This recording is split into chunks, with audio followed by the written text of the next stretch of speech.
What's up guys, Charles, mXrevival, mXrevival.com. As most of you well know by now, I am on my way to Idaho. This is load number 1 of 3 in the moving process, so bringing this shop back to Idaho where I started it. And today we just have a video which is basically a little Q&A. I asked you guys on Instagram and Facebook to ask me anything you wanted. It could be serious, it could be funny, whatever you want. So having said that, and because I do not want to miss a Saturday, I've been really good about not missing a Saturday video in months and months and months. This video may or may not be for everybody. Like I said on Instagram and Facebook, I don't think that I'm very interesting. My wife's been telling me I need to do this for a long time, but I do have a good sense of humor, so she's usually right.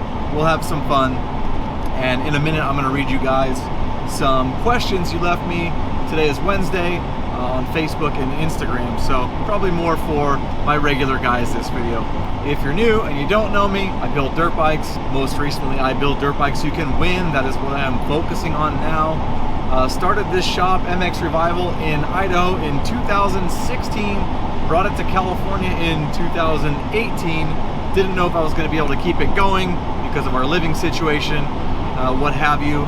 And recently, after 4 years back in California and being able to continue to build bikes and grow the company and a lot of other cool opportunities, my wife just accepted a job offer with a company called Biltmore in Boise, Idaho. So they are a design development firm for homes. At any rate guys, I got the moto van full. It is loaded from floor to ceiling, from front all the way back. I got the GoPro hooked up to the windshield on a little suction cup. Hopefully you guys can hear me. I have a external shotgun mic hooked up to it, so it should be okay.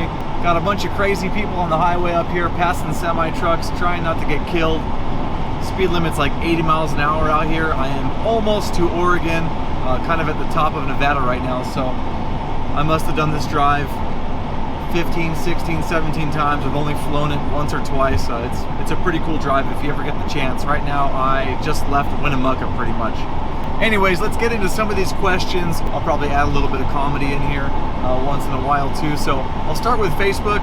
For whatever reason, the video I asked you guys to ask questions in loaded sideways on Instagram, which makes no sense, but anyways, it was more successful on Facebook. And there are some good questions in here, so I'm gonna scan through them, and if the question sucks, I'll probably just skip it. Kirby wants to know if I have a spare brake pedal for an old RM 125 or 250. Yes, I do, but you can't have it because I need it for my old 97 and or 99 RM 250s. Sorry, Kirby. Cody wants to know, who do you call when you find a human toe? Well, I'd probably call Wendy's so they could put it in their chili. Back in the day, there was a story about that. A lady cut her husband's toe or finger off or one of his little extremities and put it in her Wendy's chili and tried to sue him. Anyway, she got busted, so maybe I won't do that. What am I up to in Idaho? Charlie Bennett asks. Well, Charlie, I think you probably gathered all of that from the intro to this video, so moving right along there. Tyler wants to know, what's your favorite driving drink of choice? I'm boring as fuck. I drink a lot of water. I drink a gallon of water a day without fail, at least. If I had to have something else, my wife actually makes these killer drinks called adult drinks, she calls them. I don't drink alcohol at all. It's just not really for me. I'm not like a recovering alcoholic or anything. I don't have any alcohol problems. I just kind of don't see the point. But she makes these drinks with LaCroix, which otherwise to me tastes like shit, like sunscreen, and some lime and some agave, and it pretty much tastes like an incredible margarita. You can add a little tequila to it if you guys like, and it is honestly mind-blowing, and it's not too bad for you either. Here's an interesting question from Corey Harrell. Hopefully I'm saying that right. Corey Harrell. How did you get to where you are now? Seems like you don't work! Exclamation mark. I don't think he means that in a messed up way. I think he just sees me have a lot of fun. How can you build these awesome bikes and not be making cash? I work 7 days a week, and even on moto days, I still gotta work to make ends meet and race. If you got secrets, let me know. So, right off the bat, all the things you haven't seen the past 16 plus years of my electrical career and the past 5 or so years of my dirt bike company career, of course those were happening at the same time. I work like a motherfucker. I probably work more than anybody you know. all reality. And that's also not me saying like, oh, I work a lot. It's just, it's what it takes. And I'm still like at the bottom, in my opinion. So Corey, I think the other misconception is the part about secrets. There are no secrets. You just grind your dick off, dude. That's all you got to do. Listen to people. If you're getting bad feedback, there's probably something you need to change, especially if you're getting it from multiple people. 5 years ago when I started this as an official business, of course I'd always been tinkering with dirt bikes. I didn't know shit. I didn't know what I was doing. I still don't know a lot, but I've gotten a lot better. My building skills have gotten better. My dealings with people have gotten a lot better. I used to be a lot more introverted, so really there are no secrets. If anything, it's trying stuff, not being afraid to fail, which I didn't even know that's what it was earlier on. I just have a vivid imagination and I like to try stuff. And if my dick gets dragged in the dirt or I make a mistake and I'm bumping off the walls of life, those are where all the lessons come from. So I guess if you want to call it a secret, the secret is just go out there, try really hard. Don't be afraid of getting your ass kicked, because you are going to get your ass kicked. And after, you know, like I said, 16 years of union electrical career, which was a great choice, which has afforded us everything. Our house is in Idaho, the ability to have a company on the side and grow that, the vehicles we drive, everything. You know, it was a lot of hard work. I like to compare the dirt bike company building just like my electrical apprenticeship. That was a 5-year program. It was hard to get into. Every so often you get a raise. Every so often you become better at something until you end up in management position. When I extracted myself from the electrical union, which I'm still a member, but I'm obviously not doing electrical anymore right now. It's been about 7 months. I ended up as a general foreman with a crew of about 30 guys, making about 92 bucks an hour, with medical, pension, all that stuff, company truck. Real easy for me, but I lose my sense of purpose. So anyways, again, comparing the two, you sort of start at the bottom. You have a will to be, you want to learn, you get better. And if you are open to learning and open to critique and criticism, or proving people wrong when they think they know better than you, then you will just keep growing. You just have to have a drive to keep doing that. So it's a long answer. I think you get the point, but those are definitely misconceptions if you didn't mean it that way about looks like I don't work and what are the secrets. Calling it a secret is almost as bad as telling someone they got lucky after a combined over 20 years of working really hard. So I hope that helps answer the question a little bit. To cap that off, there's literally nothing special about me. Anybody can do exactly what I do. You just need time and dedication, and like I said, bounce off the walls, take your licks, you'll learn, you'll get better. And really that's all there is to it on that one. What else we got? Bobby, will aftermarket 05 YZ250 triple clamps fit 04 forks? That's a good question. I'm not really sure. The front wheel and the spacers and the disc brake are all the same, so it would plug into 05 forks. So there's definitely a chance. And if you're keeping it YZ250, you'll probably get away with using the steering stem that is already in the 05 clamps in your 04 frame. If you're using a 4-stroke front end going to the steel frame, then you would need the YZ stem because it's longer. So that may or may not be the case if it's YZ to YZ, 2-stroke to 2-stroke. Tyler Winstead, what's your favorite bike you have built? I haven't built it yet. Patty Lay, when are we riding? At least once a week if you're in Idaho. I'm not sure that you're in Idaho. I don't think you're in Idaho. Of course, I would love to ride with you. Noah Anthony, when the hell are you coming to Washington State? I want to meet your sexy ass. Oh, hey Noah. No plans currently, but Washington is beautiful. We considered moving there for a time, but just a little too rainy for me. You guys may have noticed the CR500 riding shotgun with me here. Danny Wilson wants to know, what's the CR500 build? Excited for some big bore content from you. Well, first off, thank you, Danny. That CR500 belongs to Dirt Bike Magazine. I've had it for probably 2 years. It was a build I started and shipped parts out to all of my build team members for, and literally just got some parts back from Canada. It's just taken way too long. The bike is a product of circumstance, a product of other shop moves, a product of the whole, you know what, pandemic bullshit, everything that happened there. Again, actually, there was a lot of moving that occurred in the time period from when I broke the bike down till now, but it is safe to say that this is this bike's final resting place in Idaho. Slowing down now. The speed limit just dropped from 80 to 40, so you guys will probably be able to hear me really well, at least for a minute until I start hauling ass again. But I'm gonna finish this bike as soon as I get the Idaho shop dialed in, so you guys will see this bike completed at this new shop, which is actually my old shop, and you will eventually see it in Dirt Bike Magazine, and hopefully I can get those guys to beat the living crap out of it, because who doesn't love a little CR500 content? The engine is being built by Adam Millar in Canada. If you guys know Adam, he is a CR500 and KX500, amongst other things, absolute wizard and guru.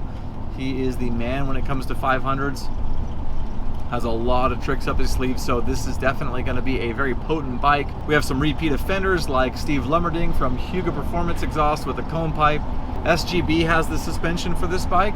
They've had it for a while now.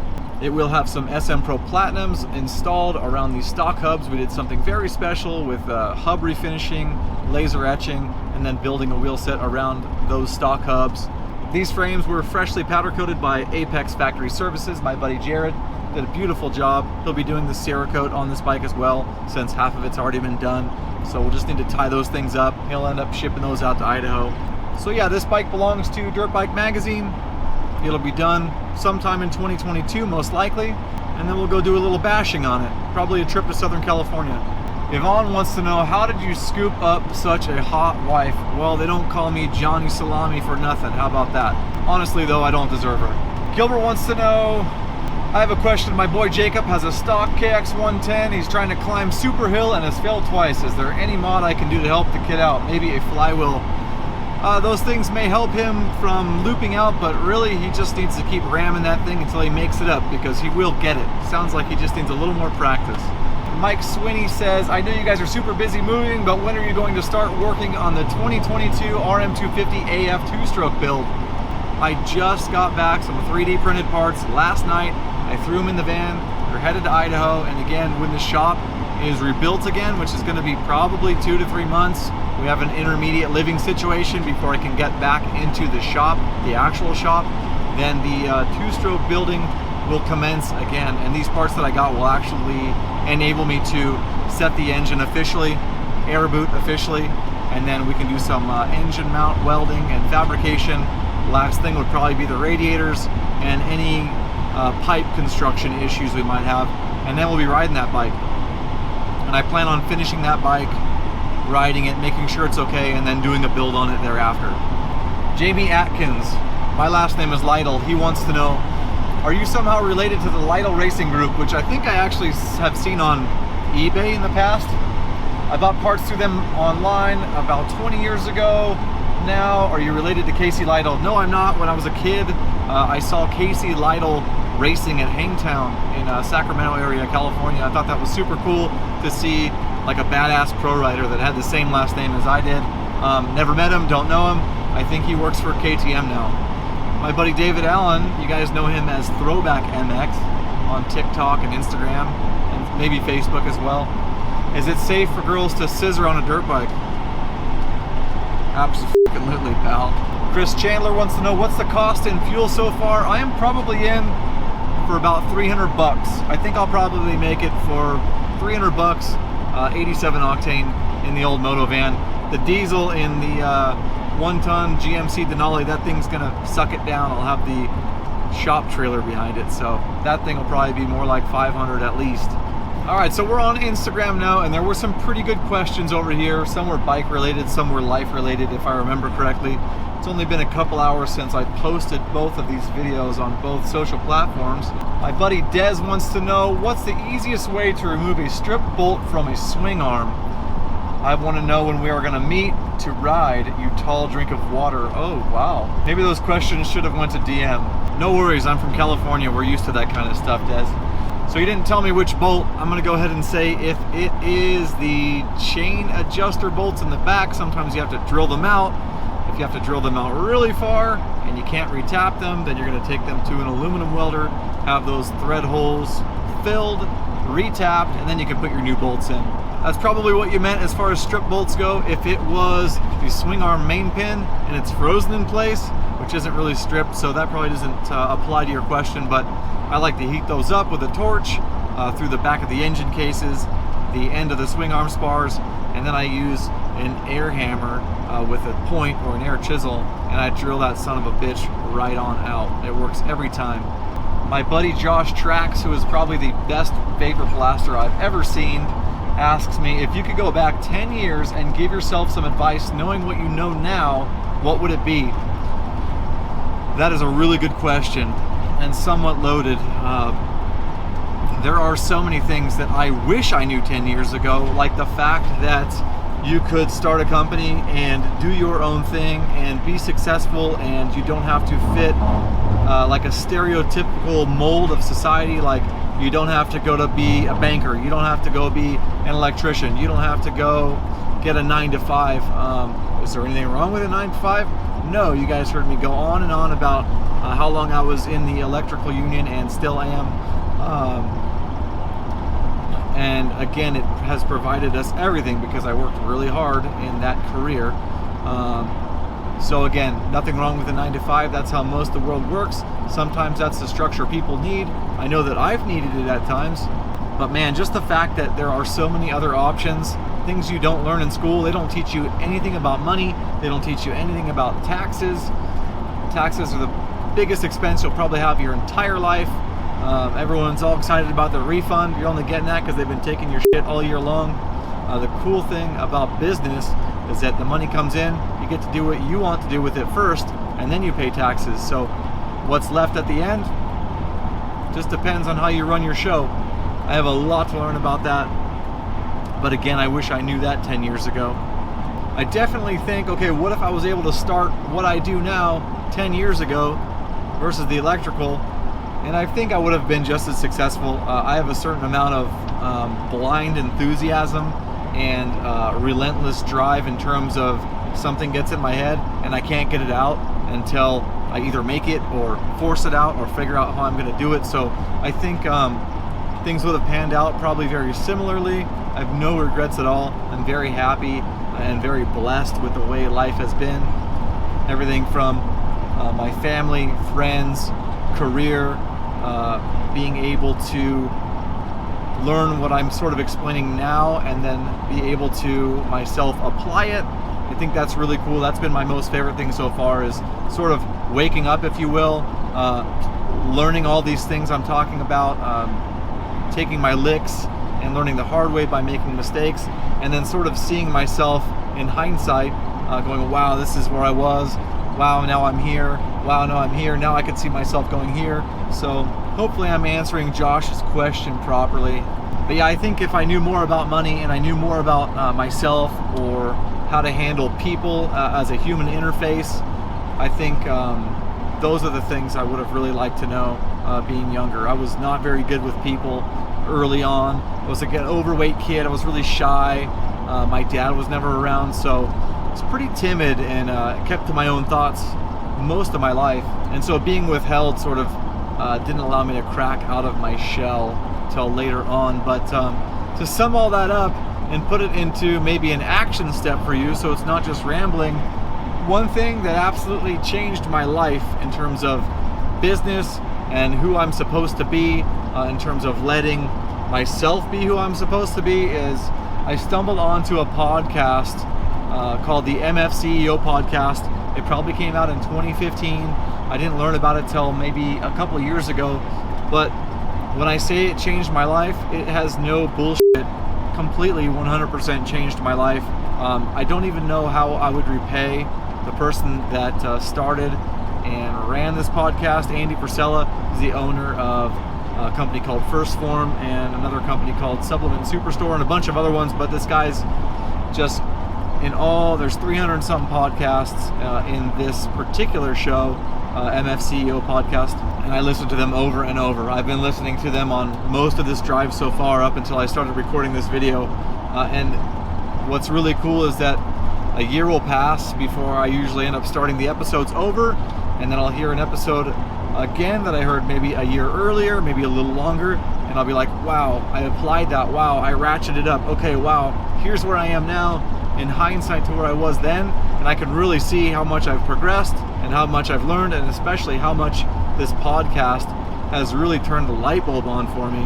And so I would say that going back to that word luck, if there is such a thing, I was lucky to find this podcast, as crazy as it sounds, but I mean it from the bottom of my heart. So you guys have to check that out.